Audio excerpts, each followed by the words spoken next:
कि दलित दबेगा नहीं, झुकेगा नहीं, अब इनकलाब होगा। जय बापू, जय भीम, जय संविधान, जय कांग्रेस। तो महागठबंधन के अंदर का जो महारार है, वो महारार, जो तकरार, वो बंद होने का नाम नहीं ले रहा है। बिहार प्रदेश कांग्रेस कमेटी के प्रदेश अध्यक्ष राजेश राम जब अपने निर्वाचन क्षेत्र में जाते हैं तो वहां पर आरजेडी के कार्यकर्ता उनका काला झंडा से स्वागत करते हैं, और काला झंडा से स्वागत जो किया जाता है वो प्रायोजित है, वो प्रायोजित था। और उसके बाद चर्चा निकल कर आ रही है कि नमस्कार, मैं हूं प्रदीप कुमार, आप देख रहे हैं पॉलिटिकल आइडिया। पॉलिटिकल आइडिया के आज के इस अंक में आप सभी दर्शकों का बहुत बहुत स्वागत है। मित्रों, बिहार प्रदेश कांग्रेस कमेटी के अध्यक्ष राजेश राम दलित समाज से आते हैं, और इस दलित समाज के नेता को आज एक ट्वीट करना पड़ा और कहना पड़ा कि दलित दबेगा नहीं, झुकेगा नहीं, अब इनकलाब होगा। जय बापू, जय भीम, जय संविधान, जय कांग्रेस। मैं बात कर रहा हूं राजेश राम की, बिहार प्रदेश कांग्रेस कमेटी के नवनियुक्त अध्यक्ष। अब नवनियुक्त नहीं कह सकता, 6 महीना से ज्यादा हो चुका है।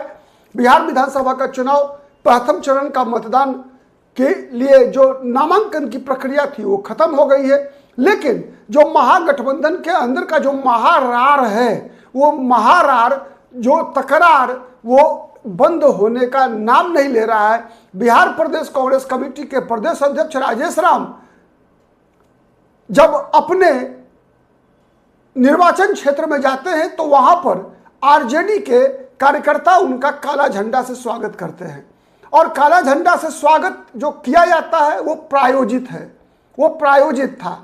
और उसके बाद चर्चा निकल कर आ रही है कि आरजेडी ने कुटुंबा विधानसभा सीट पर, जहां से बिहार प्रदेश कांग्रेस कमेटी के प्रदेश अध्यक्ष राजेश राम उम्मीदवार हैं, जो उनकी सिटिंग सीट है, उस सिटिंग सीट पर आरजेडी ने सुरेश पासवान को, जो कि पूर्व में मंत्री रहे हैं, उनको अपना उम्मीदवार बना दिया है। और परिस्थिति यह है कि अब महागठबंधन के अंदर कांग्रेस और आरजेडी के बीच बातचीत बंद है। और जब ये सूचना निकल कर आई तो फिर राजेश राम ने ये ट्वीट किया, मैं दोहरा देता हूं, दलित दबेगा नहीं, झुकेगा नहीं, अब इनकलाब होगा। जय बापू, जय भीम, जय संविधान, जय कांग्रेस। तो सवाल ये उठ रहा है मित्रों कि ऐसी परिस्थिति पैदा क्यों हुई। ऐसी परिस्थिति पैदा होने का कारण, अगर आपको याद हो, मैं कई बार बता चुका हूं कि ऐसी ही परिस्थिति बनने वाली है। सबसे बड़ा सवाल निकलकर एक ही चीज से आता है, जब बात हुई कि उप मुख्यमंत्री के लिए, जब मुख्यमंत्री पद के उम्मीदवारी के लिए, जब तेजस्वी यादव के नाम पर सहमति प्रदान करने के लिए कांग्रेस पर दबाव बनाया जा रहा था, उन्हीं दिनों कांग्रेस पार्टी ने, आपको याद होगा कि इशारों में आरजेडी को, इशारों में सार्वजनिक रूप से, लेकिन स्पष्ट रूप से आमने सामने तेजस्वी यादव को कांग्रेस पार्टी के नेतृत्व ने बता दिया था कि आपकी मुख्यमंत्री पद पर हमारा कोई विवाद नहीं है। आरजेडी सबसे बड़ा दल है, सबसे अधिक सीटें जीतेगी, इसीलिए मुख्यमंत्री पद पर आरजेडी का स्वाभाविक दावेदारी है। लेकिन इस बार कांग्रेस पार्टी से भी 2 डिप्टी सीएम बनाने का हमारी इच्छा है कि 2 डिप्टी सीएम बने। क्योंकि अगर एनडीए की बात करेंगे तो एनडीए में भी आप देख रहे हैं कि नीतीश कुमार मुख्यमंत्री है, लेकिन दूसरे नंबर की पार्टी भारतीय जनता पार्टी के 2 डिप्टी सीएम नीतीश कुमार की सरकार में है।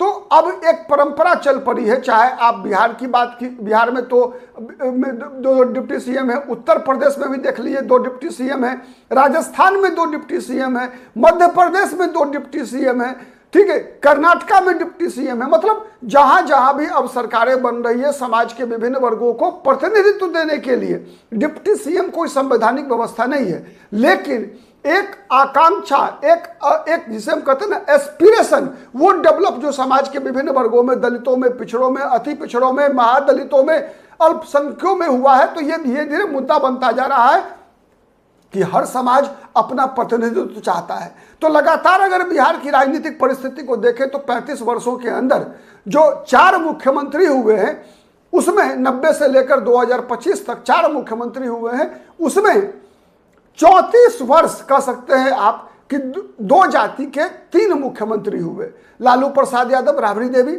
और फिर नीतीश कुमार का 19 वर्ष। बीच में 10 महीने के लिए केवल जीतन राम मांझी एक महादलित समाज के व्यक्ति बिहार के मुख्यमंत्री बने। लेकिन वो मुख्यमंत्री नहीं, कम कह लीजिए, वो जब तक नीतीश कुमार की छाया बनकर सरकार चलाए तब तक तो ठीक था। जिस दिन नीतीश कुमार की छाया से एक मुख्यमंत्री के रूप में काम करने का प्रयास किया, नीतीश कुमार ने उनकी कुर्सी खींच ली। और कुर्सी अब खींची तो कुर्सी भी कोई सम्मान से नहीं खींची गई, बल्कि अपमानित करके खींची गई। आपको याद होगा, चूंकि बिहार में हर बयान जो है वो राजनीतिक बयान बन जाता है। आपको याद होगा जब प्रधानमंत्री नरेंद्र मोदी ने नीतीश कुमार के डीएनए की बात की थी, तो नीतीश कुमार के डीएनए की बात करते समय जीतन राम मांझी का उदाहरण दिया गया था कि जीतन राम मांझी के साथ किस प्रकार का व्यवहार नीतीश कुमार ने किया। खैर, ये एक राजनीतिक बयान था। नीतीश कुमार उस दौरान महागठबंधन में थे, तो निश्चित रूप से नाखून और बाल कटवा कर अपना डीएनए जांच जो है करवाने के लिए प्रधानमंत्री को भेज दिया था। ठीक है, तो ये राजनीतिक मुद्दा है। लेकिन इसी बहाने कुछ चीजें निकल कर आई कि आज समाज के विभिन्न वर्ग, चाहे दलितों के अंदर भी आप देख रहे हैं कि किस प्रकार से इच्छा है कि चिराग पासवान मुख्यमंत्री बने। कुशवाहा समाज के अंदर एक इच्छा है, ठीक है, कि सवर्ण के मुख्यमंत्री रहे, लंबे समय तक बिहार में ब्राह्मण, भूमिहार, राजपूत सब जाति से रहे, यादव जाति से रहे, कुर्मी जाति से रहे। लेकिन दलितों का जो है अब तक उनकी संख्या के अनुसार जो है उनको उस प्रकार का रिप्रेजेंटेशन नहीं मिला। अति पिछड़ों का नहीं मिला, पिछड़े वर्गों में कुशवाहा का नहीं बना, वैसे वर्ग का नहीं हुआ। तो इस प्रकार का एस्पिरेशन की जो एक तरह से जो आप कह सकते हैं कि लोग प्रकटीकरण जो होता है ऐसा ही मांगों से होता है। तो कांग्रेस पार्टी का ये एक प्रकार से दबाव था आरजेडी पर कि एक दलित और एक मुसलमान को कांग्रेस पार्टी से उप मुख्यमंत्री बनना चाहिए। और आप जान रहे हैं कि लगातार जिस प्रकार से अल्पसंख्यक वर्ग के अंदर एक धारणा बनती जा रही है कि चुनावों में जितने भी सेकुलर दल हैं ये केवल मुसलमानों का इस्तेमाल करते हैं वोट के लिए, लेकिन मुसलमानों का प्रतिनिधित्व नहीं देते। उसी क्रम में दलित का भी मामला आया। राहुल गांधी, आप देख रहे हैं कि जनवरी से लेकर लगातार बिहार में जितने भी अभियान चले उसमें विमर्श के केंद्र में दलित राजनीति को रखा। आपको याद होगा कुछ दिन पहले राजेश राम से पत्रकारों ने पूछा था कि भाई बिहार में मुख्यमंत्री की घोषणा क्यों नहीं हो रही, तो राजेश राम ने सवाल के जवाब में सवाल किया था कि एनडीए वालों को कहिए ना पहले चिराग पासवान को मुख्यमंत्री पद का उम्मीदवार बना देंगे। तो इस प्रकार की ये सब कुछ जो प्रकटीकरण है ना वो एक आकांक्षा जो बना है ना दलित समाज के अंदर या अति पिछड़ों के अंदर, तो उसका मैंने बताया प्रकटीकरण है। इसको अलग रूप में नहीं देखना चाहिए।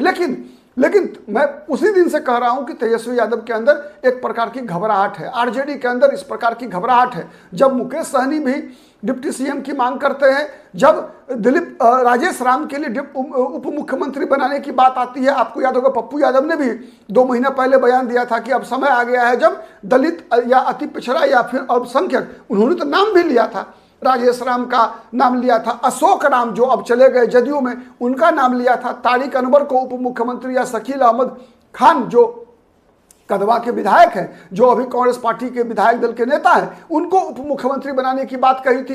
तो ये जो खेल अभी चल रहा है ना, ये उसी का प्रकटीकरण है कि कांग्रेस जब दलित और मुसलमान को उप मुख्यमंत्री बनाने की बात कर रही है, मुकेश सहनी बनाने की बात कर रहे हैं, तो उसी की आरजेडी को लगता है कि नहीं, केवल सत्ता का एक ही केंद्र होना चाहिए, केवल तेजस्वी यादव, इसके अलावे और कोई सत्ता का केंद्र विपक्ष की राजनीति का प्रतीक बिहार में केवल और केवल आरजेडी को होना चाहिए। विपक्षी राजनीति का में किसी और दल का कोई स्पेस नहीं हो, किसी और नेता का कोई स्पेस नहीं हो। तो यही मूल कारण है जिस कारण से आज राजेश राम को हराने के लिए कुटुंबा से आरजेडी ने सुरेश पासवान की उम्मीदवारी की घोषणा की। केवल सुरेश पासवान नहीं, मैं बता चुका हूं एक और वीडियो में, मुकेश सहनी के साथ भी ऐसा ही हुआ। जब 3 बजे सुबह में मुकेश सहनी के साथ सहमति बनी 15 विधानसभा सीटों पर, जिसमें गौरा बोराम भी था और चर्चा थी कि गौरा बोराम से मुकेश सहनी लड़े, तो मुकेश सहनी को बताने से पहले ही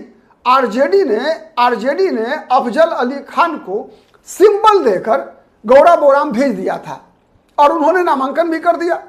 अब मुकेश सहनी समझ गए कि खेल समझ गए, इसीलिए मुकेश सहनी खुद नहीं लड़े चुनाव। भाई को लड़ा दिया कि इस उम्मीद में कि अगर आरजेडी के साथ तालमेल बन गया तो चलो भाई का दांव पर होगा। लेकिन मुकेश सहनी खुद अगर हार जाते अगर तो हार जाते, तो हारने के तुरंत बाद उप मुख्यमंत्री का दावा कमजोर पड़ जाता। तो तेजस्वी यादव नहीं चाहते कि उप मुख्यमंत्री बने मुकेश सहनी, नहीं चाहते कि कोई राजेश राम उप मुख्यमंत्री बने, कोई शकील अहमद खान उप मुख्यमंत्री बने। तो ये माजरा है दरअसल, और इसी कारण से जो है आज राजेश राम के साथ भी ये हुआ, और उसकी प्रतिक्रिया में राजेश राम ने ये ट्वीट किया है। ठीक है, आपको हमारा वीडियो कैसा लगता है बताइएगा कमेंट करके, और अगर हमारी बातों से सहमत होते हैं तो लाइक कीजिए, कमेंट कीजिए, शेयर कीजिए, जिससे कि अधिक से अधिक लोगों तक हमारी बातें पहुंच सके। नंबर 1। नंबर 2, अगर आपने अब तक पॉलिटिकल आइडिया को सब्सक्राइब नहीं किया है तो प्लीज सब्सक्राइब कर लीजिए। हम हर उस घटना का, हर उस घोषणा का, हर उस नेता का की समीक्षा उसके गुण और दोष के आधार पर करते हैं। किसी के साथ कोई पक्षपात नहीं, न किसी से दोस्ती, न किसी से बैर। मीडिया का काम है एकदम कंप्लीटली निष्पक्ष होना और निर्मम होना, निर्मम होना। तो ये निर्ममता हमारी जारी रहेगी। ठीक है, सामने कोई भी हो इसका आपको विश्वास दिला सकते हैं। आज के लिए इतना ही, फिर अन्य किसी दूसरे मुद्दे पर आपसे मुलाकात होगी। तब तक के लिए नमस्कार।